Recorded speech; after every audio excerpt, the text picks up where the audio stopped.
Bonjour très chers internautes, je suis votre frère Renaud Boris Mbota. Grande est ma joie de me savoir arriver dans votre petit écran pour aborder un nouveau numéro pour faire suite à la mauvaise traduction ou la fausse traduction de Jean chapitre 1, le verset 1er. J'ai lu vos commentaires et je les ai tous pris en compte et comme tel, comme promis, pour suivre la ligne directrice du développement de ces débats, parce que n'oubliez pas que cette chaîne n'est pas seulement une chaîne instructive, mais c'est aussi une plateforme de débat et d'échange. Donc je peux exposer et vous avez la possibilité de commenter et je réagirai aux commentaires. Bien sûr, si vous êtes déjà abonné sur la chaîne, si vous n'êtes pas abonné, je ne réagirai peut-être, sûrement pas, je ne réagirai pas à vos commentaires. Pourquoi? Parce que vous ne serez peut-être pas là pour être notifié et si même une nouvelle vidéo est faite et mise en ligne pour apporter des éléments complémentaires, vous ne serez peut-être pas là aussi pour pouvoir le suivre. Donc voilà pourquoi je vous recommanderai par la grâce du Seigneur à vous abonner. Ça ne coûte absolument rien que vous soyez abonné, même si vous n'êtes pas d'accord, mais que vous soyez abonné. Peut-être qu'il y aura des points où nous serons convergents, mais même dans la divergence, soyons toujours frères, puisqu'il ne s'agit pas de notre parole, il s'agit de la parole de Dieu.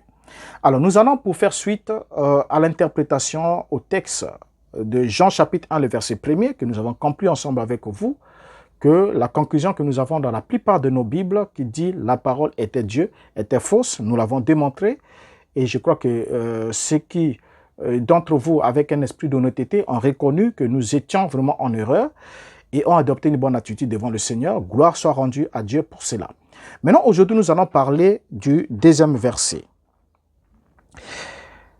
Et le deuxième et le troisième verset, nous allons parler, nous poser la question de savoir, la parole était-elle créatrice?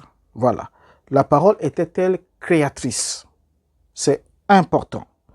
Jean chapitre 1, le verset 2, nous lisons, elle était au commencement avec Dieu. Bien. Elle était au commencement avec Dieu.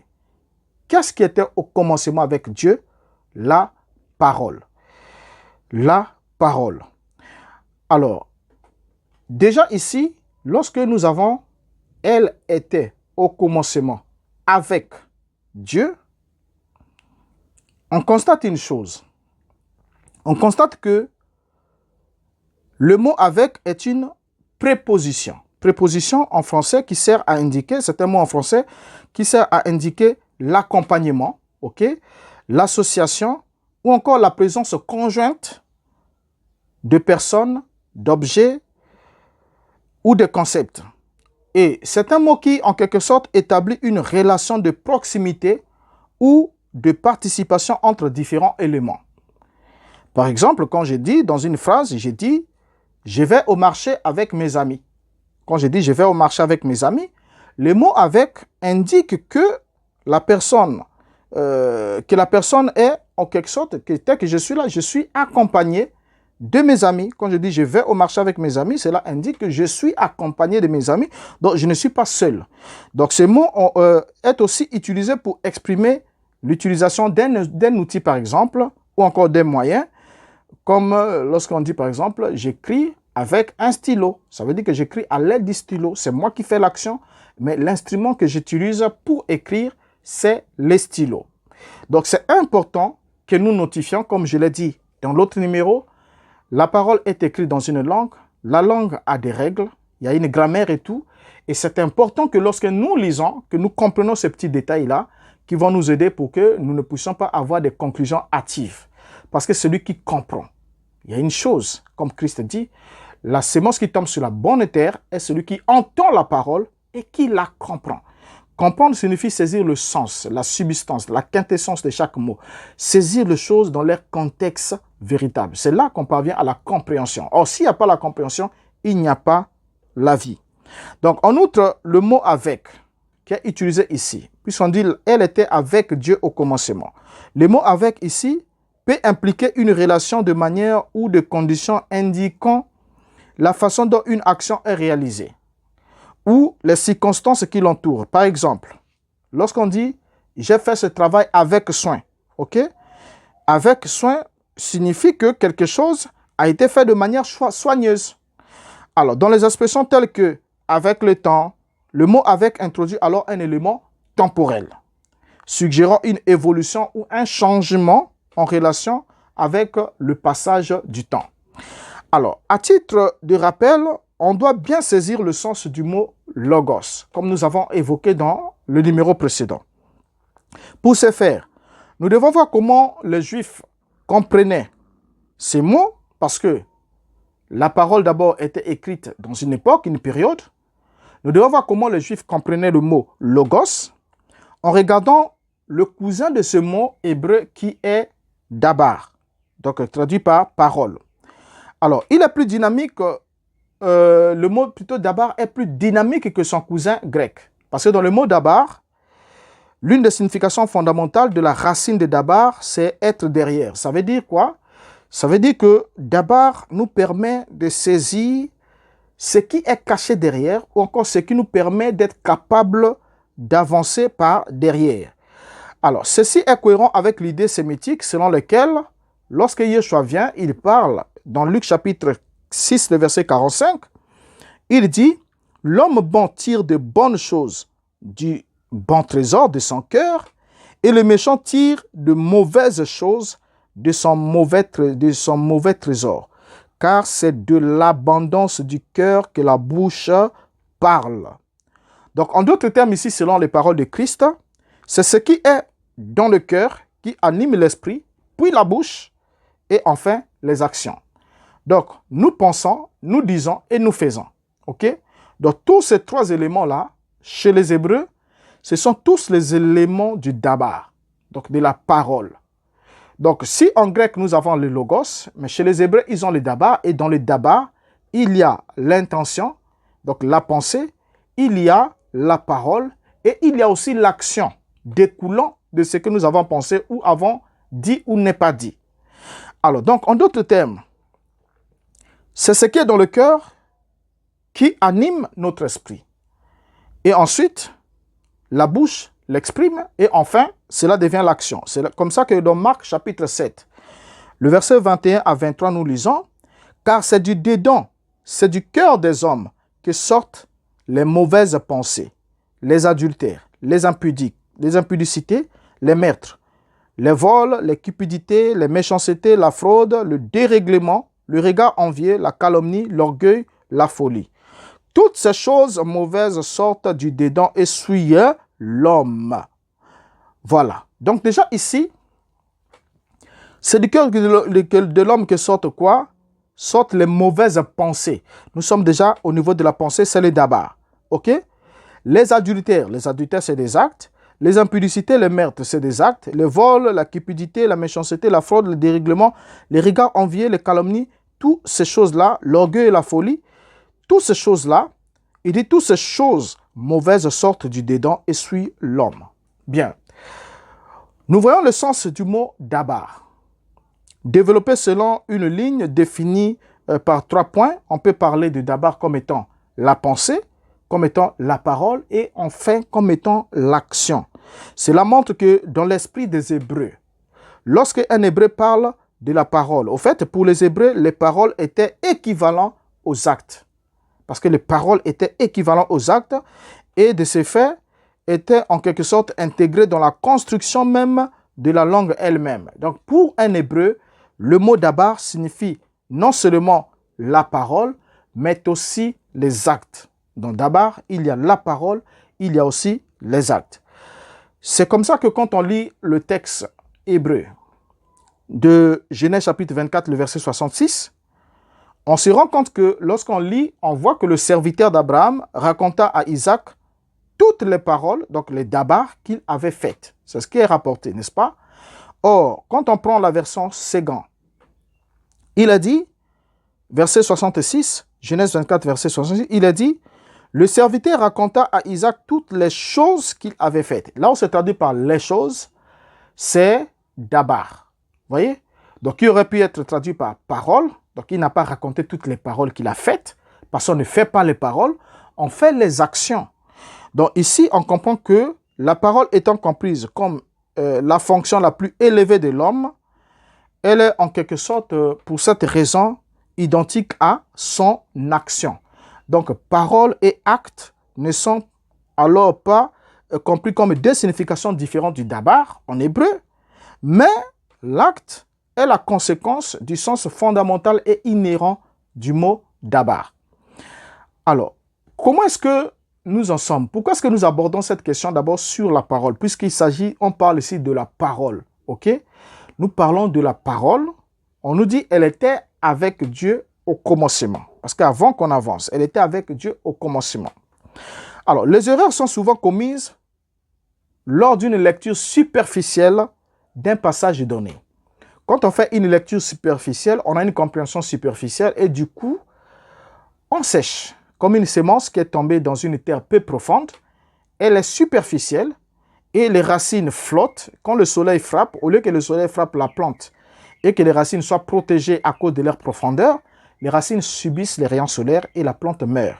C'est comme ça que plusieurs fois, plusieurs conceptions ne vont pas loin, meurent à l'égard des Écritures, meurent devant Dieu, juste parce qu'on fait une lecture superficielle pour aboutir à une conclusion superficielle, une conclusion gratuite et illogique.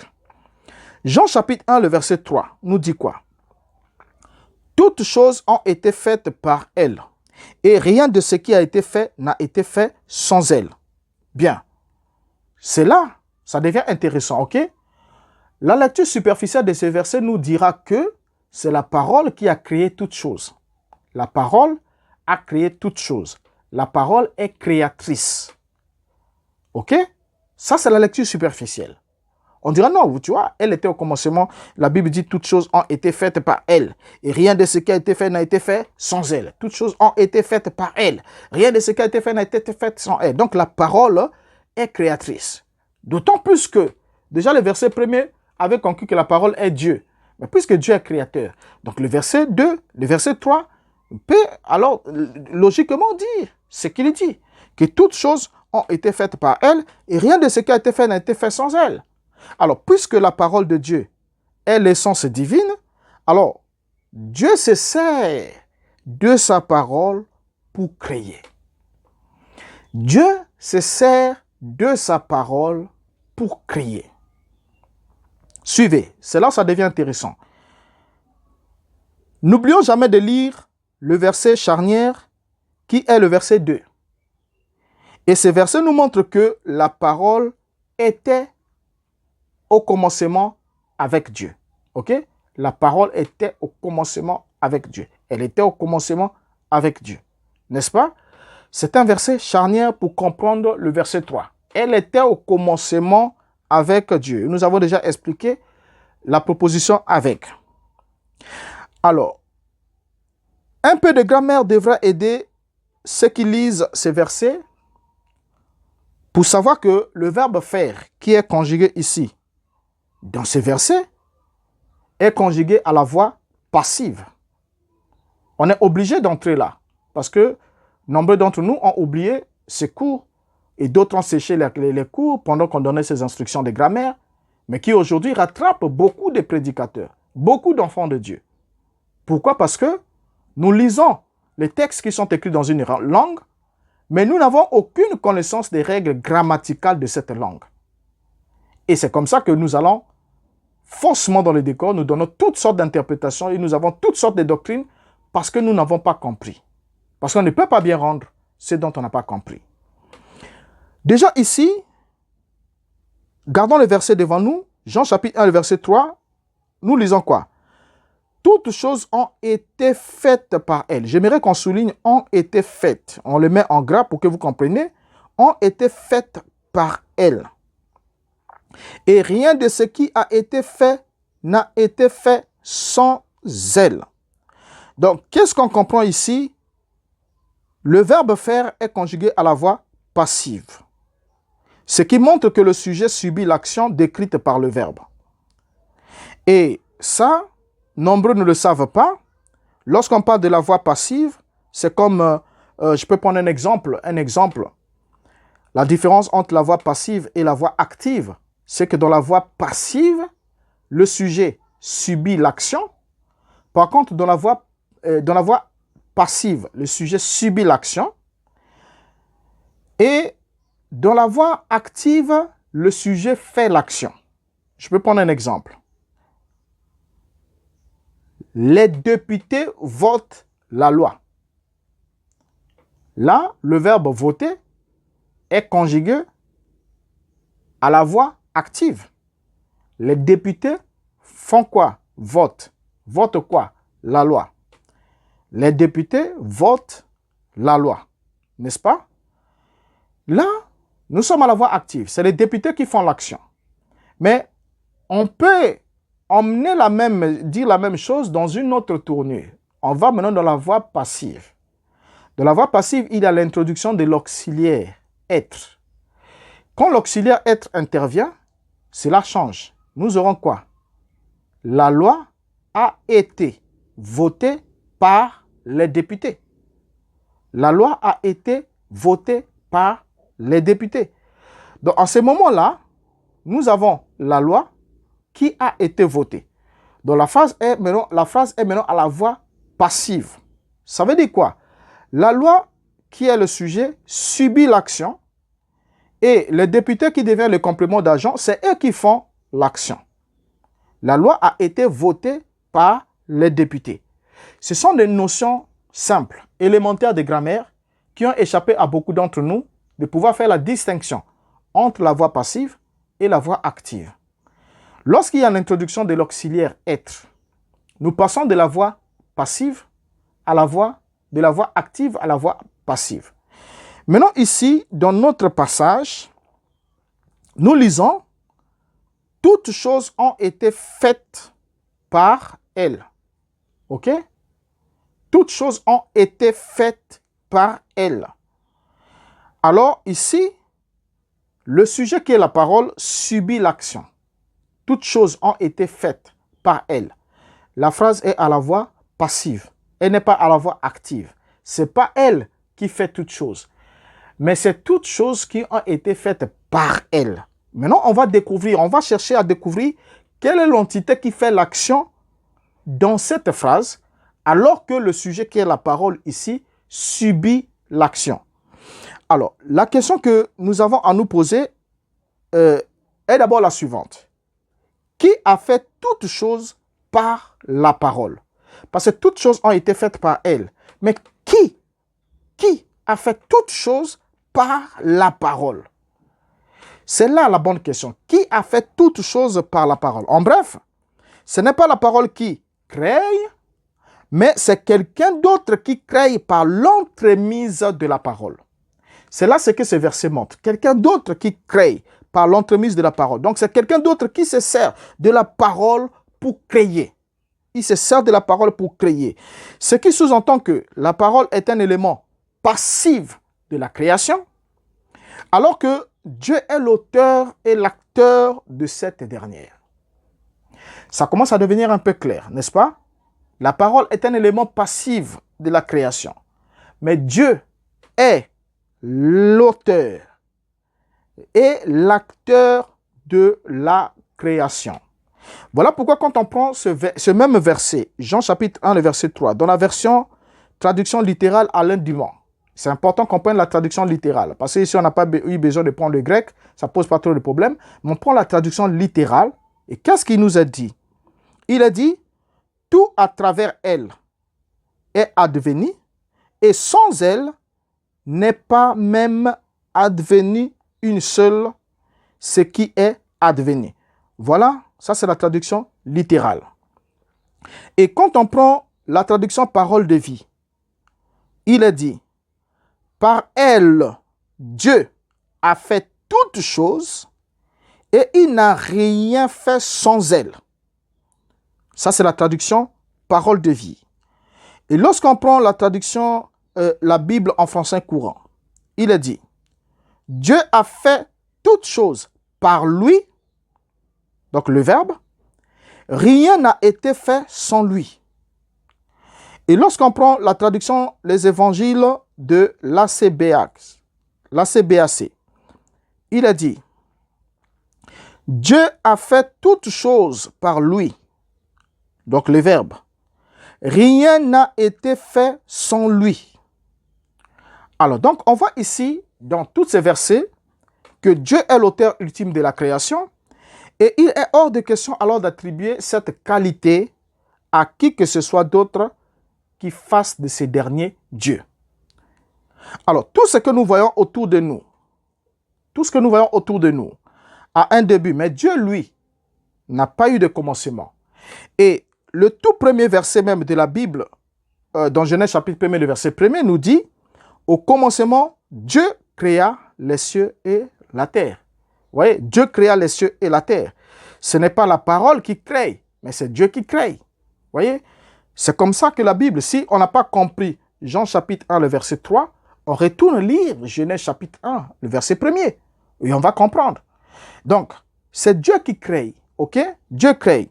Alors, créer ici signifie que Dieu a fait toutes choses à partir du néant, par le seul pouvoir de sa volonté, exprimé alors par sa parole.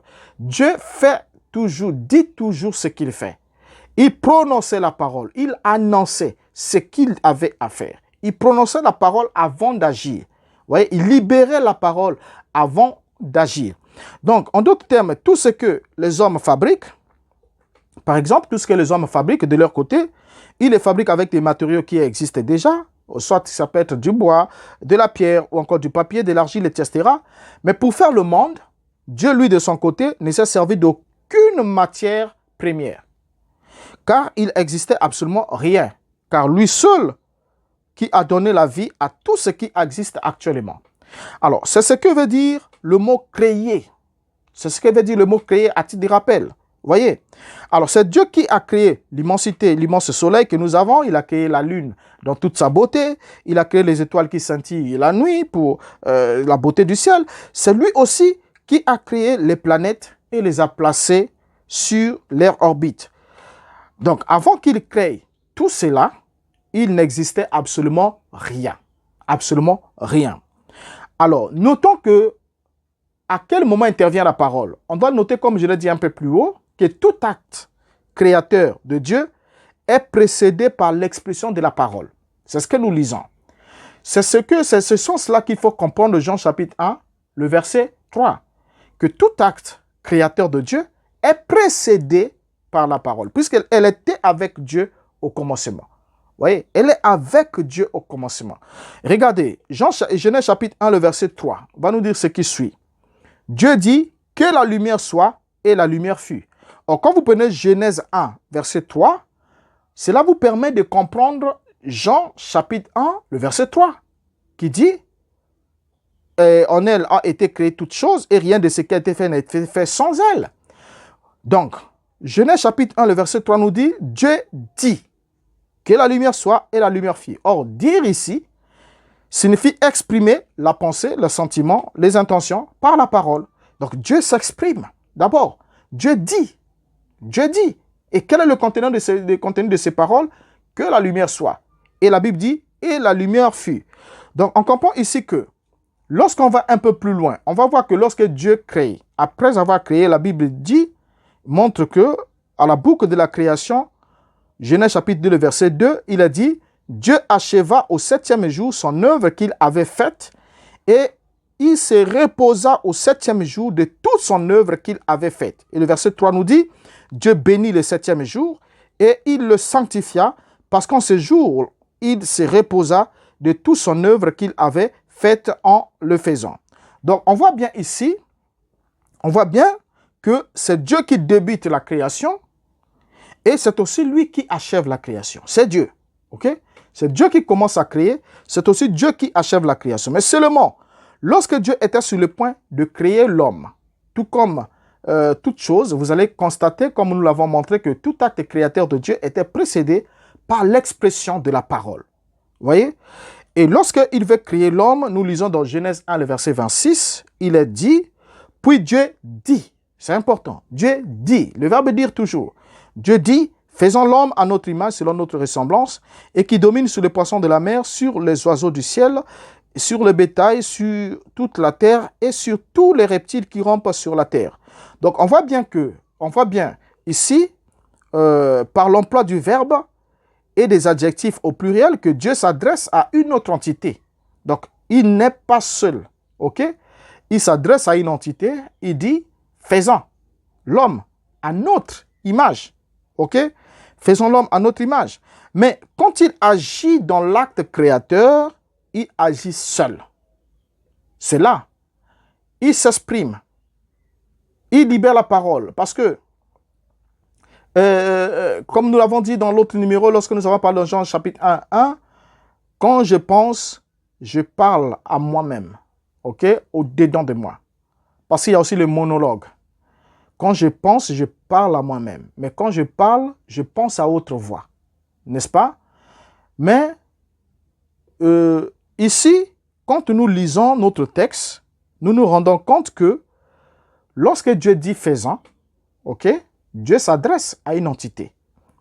Mais lorsque Dieu agit, la Bible nous dit, dans Genèse 1, 27, Dieu créa l'homme à son image. Et il les créa à l'image de Dieu. Il créa l'homme et la femme. Voilà le texte que nous lisons. Dieu créa l'homme. Donc, il parle, mais il agit seul. Il parle et il agit seul. Il exprime sa pensée, sa volonté. Ensuite, il matérialise cette volonté en action. Quand Dieu s'exprime, il libère en quelque sorte la puissance créative par la parole. C'est comme ça que quand on prend le psaume 33, le verset 6 jusqu'au verset 9, psaume que lisait aussi Jean qui écrivait et connu de tous les Juifs, il a dit « Les cieux ont été faits par la parole de l'Éternel et toute leur armée par le souffle de sa bouche. Que toute la terre craigne l'Éternel, que tous les habitants du monde tremblent devant lui, car il dit et la chose arrive. Il ordonne et elle existe. » Alors, vous voyez déjà, le verset 33, le chapitre 33 du psaume, le chapitre 33, le verset 6, regardez la forme, les cieux ont été faits par la parole de l'Éternel. Ont été faits. La voix est passive. La voix est passive. Ça veut dire que la parole de l'Éternel n'est pas le sujet qui fait l'action, mais c'est quelqu'un d'autre qui fait l'action. Ok? Qui fait l'action. La voix est passive. C'est important, comme nous l'avons souligné un peu plus haut. Quand on prend le psaume 107, le verset 20, il est dit « Il envoya sa parole et les guérit, il les fit échapper de la fosse. » C'est Dieu qui fait quoi? Qui envoie sa parole. La parole fait quoi? La parole vient et guérit. Ok?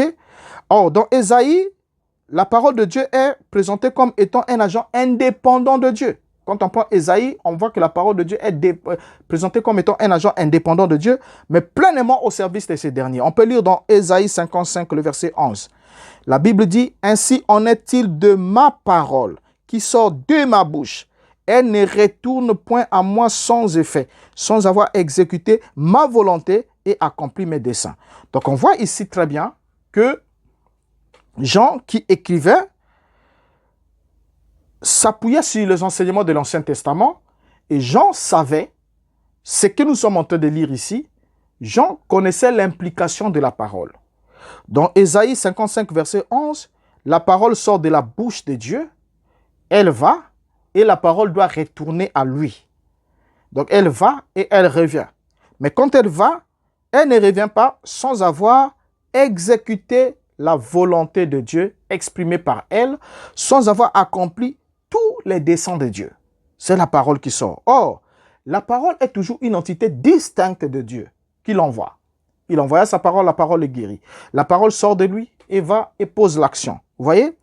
Il parle, il ordonne et la chose arrive. Vous voyez? Il ordonne, il dit et la chose arrive. Il ordonne et elle existe. Alors donc, la chose s'accomplit exactement selon la parole qui a été prononcée. Dieu a simplement parlé et la chose fut. Donc, en lisant alors notre Bible, nous découvrons que la parole de Dieu est constamment présentée comme étant l'agent de la puissance créatrice de Dieu. L'agent de la puissance créatrice de Dieu, comme le montrent les versets que nous avons lus ici avec nous. C'est Dieu qui agit. Ok? C'est Dieu qui agit. Alors donc, la parole est en quelque sorte un élément passif de la création. C'est comme un instrument. Je tiens le stylo, j'écris avec le stylo. J'ai écrit par le stylo. Mais le stylo, lui, il libère la Bible, mais le mouvement, c'est moi qui l'actionne. C'est moi qui fais l'action. Les stylos, vous voyez, tout cela a été écrit avec du stylo. Cela a été écrit avec le stylo. Mais qui a écrit? C'est moi. Ce n'est pas le stylo qui s'est actionné. Donc, c'est un élément passif de cette action-là. Donc, regardez. Lorsqu'on prend même notre Bible, on voit que dans le Proverbe 28, le Proverbe plutôt chapitre 8, la sagesse est personnifiée. Et comme je l'ai déjà dit plus haut, la parole était au commencement avec Dieu en tant qu'instrument de la création. Maintenant, ce qu'on retient avant qu'on puisse avancer, déjà ça devient clair. La parole était un agent, soit un exécutant de la volonté de Dieu, et non la personne même de Dieu. On a déjà compris quand on a expliqué Jean chapitre 1, verset 1. Et lorsqu'on arrive dans Jean chapitre 3, le verset 3, c'est que nous sommes en train de saisir ce que la parole est un agent exécutant de la volonté de Dieu. Dieu envoie sa parole et la parole va, la parole agit, la parole exécute la volonté de Dieu et accomplit les desseins de Dieu avant de retourner à Dieu. Vous voyez? Donc, quand on lit, on doit comprendre que Jean dit exactement ici, Jean dans Jean chapitre 1, verset 3, il dit exactement ici la même chose du logos ou encore de la parole comme telle. Donc, aucun lecteur juif informé des écrits des prophètes n'aurait déduit de l'introduction de Jean qu'il faisait allusion à une personne qui aurait existé avec Dieu et qui était Dieu toujours. Non, il ne fait pas allusion à cela. Vous allez comprendre. Les Juifs, quand ils le lisaient, même Jean qui l'avait écrit, n'avait pas ça. Parce qu'il avait la connaissance de ce que nous venons de lire dans la Torah. Il avait la connaissance de toutes ces choses-là. Mais le bon Juif, il verrait plutôt la continuation de l'imagerie par lesquelles la parole ou la sagesse ou l'Esprit de Dieu sont décrits comme étant des éléments exécutifs de la volonté de Dieu. Ou encore ces manifestations de Dieu qui sont inséparables de lui, mais sans être sa personne, sans être sa personne comme telle.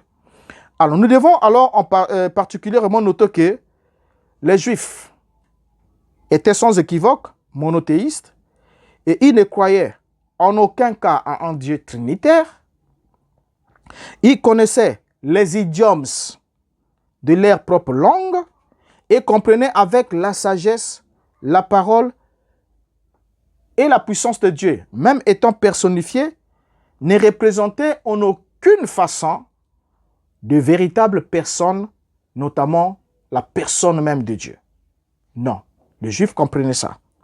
Voilà pourquoi dans Hébreux chapitre 11, le verset 3, l'épître écrit aux Hébreux, c'est écrit aux Hébreux, qui avaient les rouleaux, qui avaient les textes, qui connaissaient la loi, qui connaissaient les prophètes, qui connaissaient tout cela. Qu'est-ce qui leur est écrit à titre de rappel? Il est dit dans Hébreux 11, verset 3, « C'est par la foi que nous reconnaissons que le monde a été formé par la parole de Dieu, en sorte que ce qu'on voit n'a pas été fait des choses visibles. » Et là aussi, nous avons toujours la phrase à la forme passive. Le monde a été formé par la parole de Dieu. Vous voyez? Et dans 2 Pierre chapitre 3, le verset 5, il a dit, « Ils veulent ignorer en effet que des cieux existèrent autrefois par la parole de Dieu, de même qu'une terre tirée de l'eau est formée au moyen de l'eau. » Vous voyez? Alors donc, nous pouvons comprendre cela lorsque nous lisons aussi Hébreux chapitre 1, le verset 2. Qu'est-ce que nous lisons? Hébreux 1, verset 1, il a dit, « Après avoir autrefois, à plusieurs reprises et de plusieurs manières parlé à nos pères par les prophètes, ok, à nos pères par les prophètes, gardons toujours le verset devant nous. Qu'est-ce qu'on comprend dans ces versets? Quand il a dit que Dieu a parlé par les prophètes, il n'est pas dit que les prophètes étaient les auteurs des messages qui sortaient d'eux, mais ils n'étaient que les messagers, les canaux par lesquels Dieu parlait à son peuple, ok? La suite, le verset 2 nous dit quoi? Dieu, dans ces derniers temps, nous a parlé par le Fils qu'il a établi, héritier de toutes choses, par lesquelles il a aussi créé le monde. Alors, donc déjà là, en gardant ces versets toujours devant nous, qu'est-ce que nous constatons? Que par ces versets, nous voyons que c'est Dieu qui a parlé par, c'est-à-dire à travers le Fils, Comme il a parlé par les prophètes, il a parlé par les fils. Alors, le Fils n'était que le messager, alors que Dieu était l'auteur du message. Et quand il a dit que Dieu a créé par le Fils, il n'est pas dit que le Fils est l'auteur de la création. C'est toujours Dieu qui crée, mais il le fait au travers du Fils, qui est l'agent passif de la création. Vous voyez? Alors, on revient avec Moïse, c'est des choses que tout bon juif connaissait. Quand nous revenons avec Moïse pour comprendre toujours Jean 1, verset 3, quand Moïse arrive, il déclare ce qui suit à Israël. En Deutéronome 4, verset 39, « Sache donc en ce jour et retiens dans ton cœur que l'Éternel est Dieu, en haut dans le ciel et en bas sur la terre, et qu'il n'y a point d'autre. » Donc c'est ce qu'on doit savoir. Sache-le. Il a dit, sache donc en ce jour et retiens dans ton cœur que l'Éternel est Dieu, en haut dans le ciel et en bas sur la terre, et qu'il n'y a point d'autre. Et dans Deutéronome chapitre 6, le verset 4, il a dit, « Écoute Israël, l'Éternel notre Dieu est le seul éternel. » Et quand le prophète Ésaïe arrive, il va nous dire dans Ésaïe 37, verset 16, « Éternel des armées, Dieu d'Israël, assis sur le chérubin, c'est toi qui es le seul Dieu de tous les royaumes de la terre. C'est toi qui as fait les cieux et la terre. » Ésaïe 43, verset 10, « Vous êtes mes témoins, dit l'Éternel, vous et mon serviteur que j'ai choisi, afin que vous le sachiez, que vous me croyez et compreniez que c'est moi. Avant moi, il n'y a point été formé de Dieu, et après moi, il n'y en aura point. » Ésaïe 44, verset 24, « Ainsi parle l'Éternel, ton Rédempteur, celui qui t'a formé dès ta naissance. Moi, l'Éternel, j'ai fait toutes ces choses seul, j'ai déployé les cieux, seul j'ai étendu la terre. » Ésaïe 45, verset 12, « C'est moi qui ai fait la terre et qui sur elle ai créé l'homme. C'est moi, ce sont mes mains qui ont déployé les cieux, et c'est moi qui ai disposé toutes leurs armées. » Et le verset 46, Ésaïe 46, verset 5, « À qui me comparerez-vous pour le faire mon égal?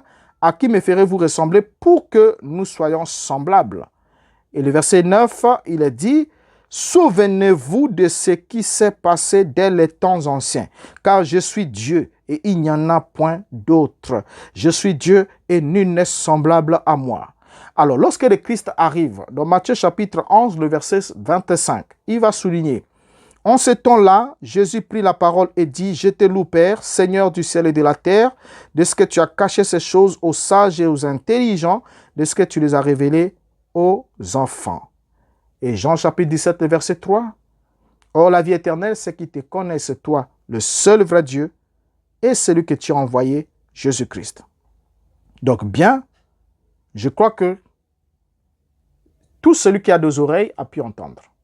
Et nous avons compris que Dieu est le seul Dieu, Dieu est le seul créateur, et c'est Dieu qui est le seul Dieu, qui est le seul créateur, le seul vrai Dieu, n'a pas d'égal, n'a pas de semblable, et il agit seul.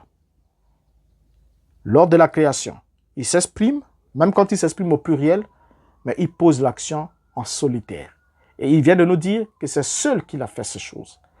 Alors, comprenez ensemble avec moi que ces passages, si vous le lisez autrement, alors que celui qui l'a écrit avait la connaissance de la Torah, il savait ce que il croyait dans la Torah, il savait cela comme Yeshua vient de nous dire, « Je te loue, Père, Seigneur du ciel et de la terre. » Il reconnaît que le Dieu d'Israël, le Seigneur du ciel et de la terre, était son Père, et plus loin, il va nous le dire, était aussi son Dieu.